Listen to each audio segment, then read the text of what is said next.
Assalamualaikum warahmatullahi wabarakatuh. Perkenalkan, saya Septinur Aini, dosen etika keperawatan. Pada kesempatan hari ini kita akan belajar mengenai hukum kesehatan.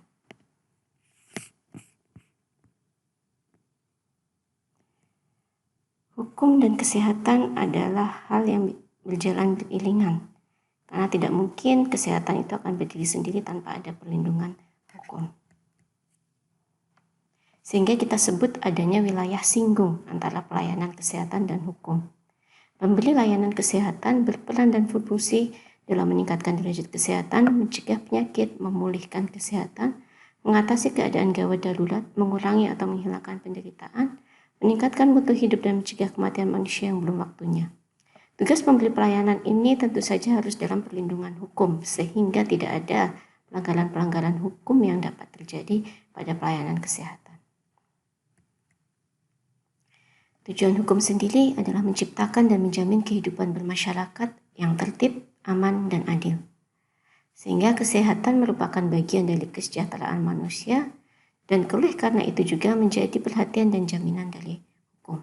Karena kaitannya tadi dengan pelayanan masyarakat. Nah, kesehatan sendiri menurut WHO adalah keadaan sejahtera yang sempurna dari badan, mental, dan sosial. Dan bukan hanya tidak ada penyakit maupun kelemahan. Nah, kesehatan juga disebutkan adalah keadaan sehat baik secara fisik, mental, spiritual, maupun sosial yang memungkinkan setiap orang produktif secara sosial dan ekonomis. Ini menurut Undang-Undang Kesehatan. Nah, sedangkan hukum sendiri, kita ada beberapa tipe hukum. Yang pertama adalah hukum perdata. Adalah hukum yang mengatur hubungan-hubungan antara orang dengan orang lain. Kemudian hukum pidana adalah hukum yang mengatur perbuatan apa yang dilarang dan memberikan pidana atau hukuman kepada siapa yang melanggarnya. Kemudian ada hukum administrasi negara. Adalah hukum yang mengatur cara melaksanakan tugas, hak dan kewajiban, serta kekuasaan alat-alat perlengkapan negara. Ini adalah 3 jenis hukum yang aplikasinya ada di masyarakat maupun di bidang kesehatan. Nah, kita akan belajar dulu terkait dengan terminologi hukum kesehatan. Ada beberapa terminologi dari istilah hukum kesehatan di berbagai negara. Untuk hukum kesehatan di Inggris kita menyebutnya adalah medical law. Kemudian ada dari Jerman, Prancis, Belgia. Kemudian di WHO sendiri kita menyebutnya adalah health law. Ya, pada tahun dulu, pada saat Profesor Hermin Hendelman menyebutkan bahwa hukum kesehatan kita sebut sebagai hukum pelayanan medis. Kemudian berubah menjadi hukum pelayanan kesehatan oleh Prof. Padmo Wahyono. Nah, kita akan belajar dulu bagaimana lahirnya hukum kesehatan. Bagaimana sejarah hukum kesehatan ini bisa tercipta sampai sekarang. Nah, awal mulanya dimulai daripada zaman Raja Abu Dhabi dari Babilonia yang menyusun kodifikasi hukum yang antara lain juga mengatur dokter dalam menjalankan profesinya. Itu sekitar lebih dari 20 abad sebelum Masehi. Nah, kemudian pada pemerintah kolonial Hindia Belanda menerbitkan namanya ordonansi tentang pemeliharaan kesehatan masyarakat. Di Belanda, istilah hukum kesehatan baru diusulkan tahun 1954. Kemudian, seiring berjalannya waktu mulai dilupakan kembali. Ya, lalu muncul lagi di tahun 1960-an yang dipicu berdirinya Perkumpulan untuk Hukum Kesehatan tahun 1967. Kemudian sejak 1977, perkumpulan ini menerbitkan majalah hukum kesehatan, sehingga memberi pengaruh besar dalam penyebarluasan pengetahuan dalam bidang hukum kesehatan. Nah, pada Kongres Internasional pertama tentang hukum kedokteran yang diselenggarakan di Belgia tahun 1967, yang juga dihadiri oleh ahli hukum senior dokter dari Indonesia. Nah, di sini orang-orang pertama yang merupakan penyebar dari informasi tentang perkembangan hukum kesehatan di Indonesia, sehingga hukum kesehatan ini dibawa dari pertemuan di Belgia ini ke Indonesia.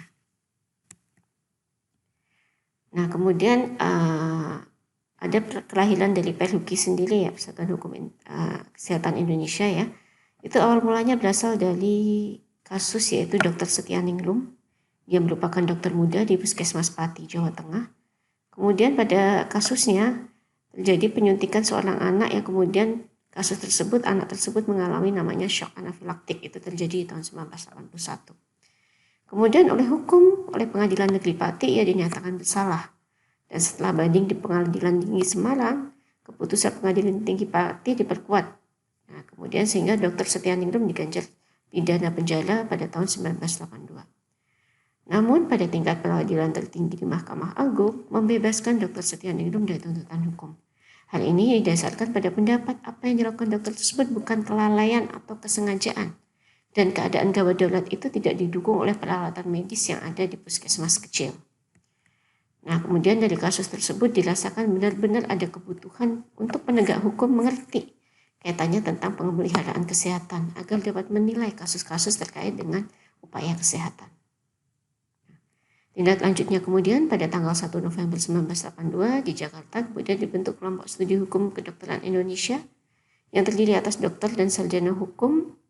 Kemudian juga ada terbentuknya cikal bakal Perhimpunan untuk Hukum Kedokteran Indonesia atau Perhuki tadi pada tanggal 7 Juli 1983. Nah, di Kongres Nasionalnya pada tahun 1993 di Yogyakarta, kemudian diubahlah Perhimpunan Hukum Kesehatan Indonesia, ya. Jadi menjadi akronimnya juga Perhuki, ya, Perhimpunan Hukum Kesehatan Indonesia. Nah, dalam anggaran dasar Perhuki, ya, yang disempurnakan pada bab 1 pasal 1 disebutkan di sana apa arti dari hukum kesehatan. Nah, hukum kesehatan adalah semua ketentuan hukum yang berhubungan langsung dengan pemeliharaan, pelayanan kesehatan dan penerapannya, serta hak dan kewajiban baik dari perorangan dan segenap lapisan masyarakat sebagai penerima pelayanan kesehatan, maupun dari pihak penyelenggara pelayanan kesehatan dalam segala aspek organisasi, sarana, pedoman medis, nasional maupun internasional, hukum bidang kesehatan, jurisprudensi, serta ilmu pengetahuan bidang kedokteran dan kesehatan.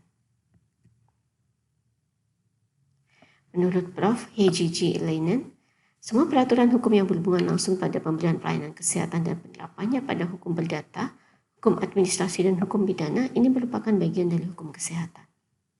Sedangkan menurut Prof. Van der Minch, kumpulan peraturan yang berkaitan dengan pemberian perawatan dan juga penerapannya kepada hukum perdana, pidana maupun administrasi itu juga merupakan hukum kesehatan. Nah, sehingga dapat kita simpulkan bahwa hukum kesehatan itu yang langsung berhubungan dengan pemeliharaan kesehatan kasus-kasusnya. Kemudian merupakan penerapan dari hukum perdata, pidana maupun administrasi. Jadi ketiganya masuk juga di dalam hukum kesehatan. Dalam kaitannya tentu masih dalam kaitan pemeliharaan kesehatan. Kemudian ruang lingkupnya meliputi hukum medis, hukum keperawatan, rumah sakit, pencemaran lingkungan, limbah, polusi, keselamatan kerja, kemudian peraturan-peraturan lain yang ada kaitan langsung dengan kesehatan manusia. Nah, ini adalah lingkup hukum kesehatan ya secara umum, tapi tentu saja lingkup ini akan diperluas lagi karena bidang kesehatan masih ada banyak pengembangan-pengembangan. Nah, ini adalah beberapa hal-hal yang nanti akan sangat berkaitan erat dengan kasus-kasus hukum kesehatan ya, entah masalah etik, pidana perdata maupun administrasi. Ada beberapa kasus-kasus yang sering sekali menimbulkan konflik-konflik secara hukum. Di antaranya adalah malpraktek, kemudian pembuktian kasus hukum, ada informed consent, rekam medis, kejadian abortus atau kasus abortus, bayi tabung, eutanasia, transplantasi, kemudian kaitan dengan hak dan kewajiban dari tenaga kesehatan maupun pasien. Nah, kemudian dari kasus-kasus ini muncul karena adanya transaksi dari terapeutik. Ya, tentu saja hak ini akan dipengaruhi karena oleh hak dari pelayanan kesehatan maupun hak otonomi dari pasien sendiri. Nah, cakupan hukum kesehatan menurut Leinen yaitu yang menyangkut asas hukum, menentukan diri sendiri, hak atas pemeliharaan kesehatan dan lain-lain. Kemudian tentang kedudukan individu dalam hukum kesehatan, hak atas tubuh sendiri, kemudian kedudukan material tubuh, hak atas kehidupan, genetika, dan reproduksi. Kemudian masalah dalam menjalankan profesi yaitu aturan undang-undang dalam menjalankan profesi kesehatan. Kemudian tentang hubungan keperdataan, kesepakatan antara pemberi pelayanan kesehatan dengan sarana kesehatan, hubungan antara pemberi pelayanan kesehatan dan penyelenggara asuhan kesehatan. Nah, kemudian masalah juga dengan aspek pidana yaitu tanggung jawab pidana, tindakan medis dan hukum pidana, hak untuk tidak membuka rahasia. Ya, cakupan yang lain adalah masalah dalam pelayanan kesehatan kuratif di mana ada kewajiban memberikan pertolongan medis. Kemudian tentang pencegahan penyakit, adanya imunisasi, pemeriksaan kesehatan rakyat, kemudian memberi layanan preventif. Dalam pelaksanaan profesi dan kepentingan pihak ketiga pun, kesehatan industri, pemeriksaan medis untuk screening juga masuk dalam cakupannya. Masalah obat narkotik, kemudian organisasi dalam pemeliharaan kesehatan, termasuk di sananya undang-undang yang mengatur, baik itu kesehatan, rumah sakit maupun organisasi. Kemudian masalah pendanaan upaya kesehatan juga masuk dalam lingkup cakupan hukum kesehatan, ya termasuk skala prioritas, undang-undang tentang pembiayaan asuransi kesehatan, maupun tentang dana pencegahan penyakit atau promosi kesehatan. Kemudian juga tentang upaya kesehatan internasional juga diatur dalam cakupan hukum kesehatan, yaitu ketentuan-ketentuan WHO, Dewan Eropa maupun Masyarakat Ekonomi Eropa, atau ketentuan-ketentuan internasional yang lain.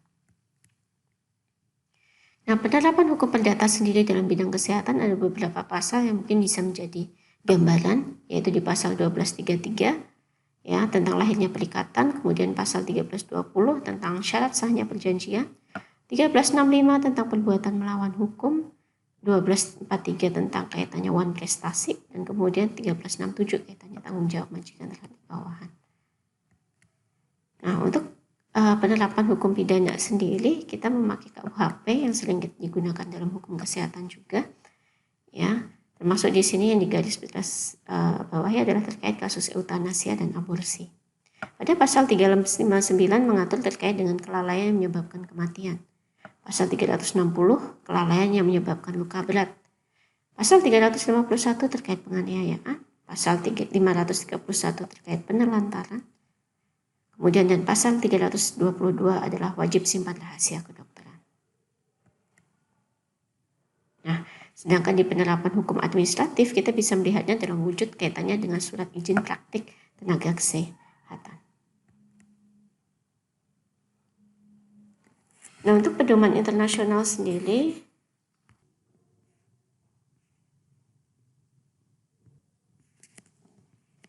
pada pedoman internasional ini diatur terkait dengan deklarasi Helsinki tentang eksperimen terhadap manusia.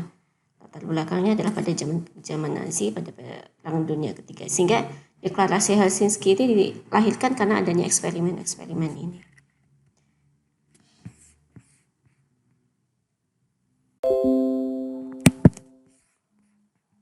Kemudian ada hukum kebiasaan, biasanya adalah terkait dengan hal-hal umum yang ada di pelayanan kesehatan.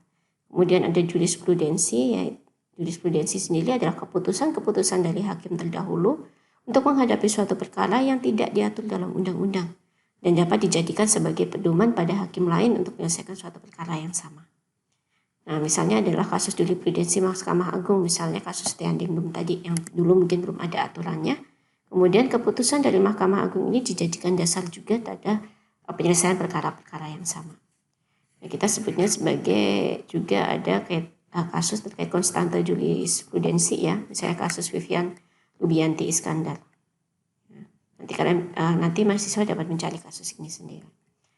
Nah, kemudian juga ada hukum otonom. Hukum otonom ini adalah ketentuan yang dibuat oleh organisasi profesi di bidang kesehatan, berlaku bagi anggota organisasi profesi dan pengawasannya oleh organisasi profesi tersebut. Demikian mungkin untuk pertemuan kita hari ini. Nanti silakan dibaca kembali untuk materi-materinya dan tugasnya dapat dibaca juga serta didiskusikan. Terima kasih atas perhatiannya. Saya tutup. Assalamualaikum warahmatullahi wabarakatuh.